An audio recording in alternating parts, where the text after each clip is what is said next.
The school auditorium rippled with excitement. It was award night for the 7th graders.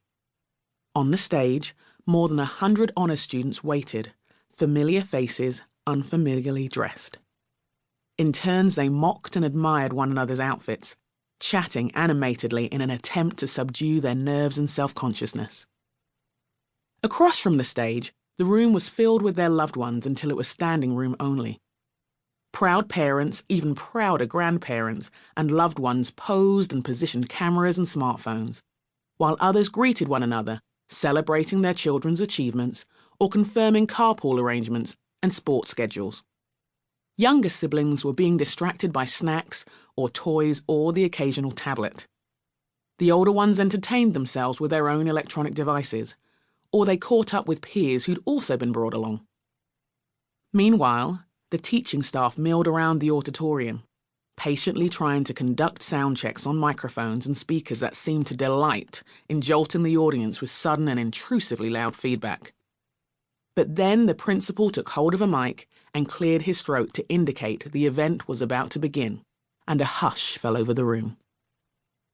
There were murmurs of surprise when the young woman's name was announced because she hadn't told any of her friends that she was one of the 2 students selected to give a speech. Clutching her note cards, she made her way up to the podium and adjusted the microphone, perhaps because she felt it was the right thing to do. She looked up and saw the number of people in the room and the anticipation on their faces. Spotting her parents, she exchanged a flickering glance with them and then determinedly looked down at her notes. She began speaking. First, she thanked the families, parents, and teachers for both their presence and their contribution to her class's achievements. "This night belongs to you all," she said.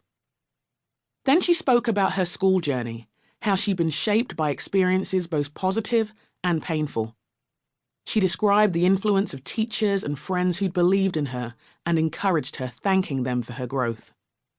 When she began speaking about harder times, she shared how difficult it had been to fill in a school survey that asked her to identify her ethnicity, but didn't permit her to check more than one box.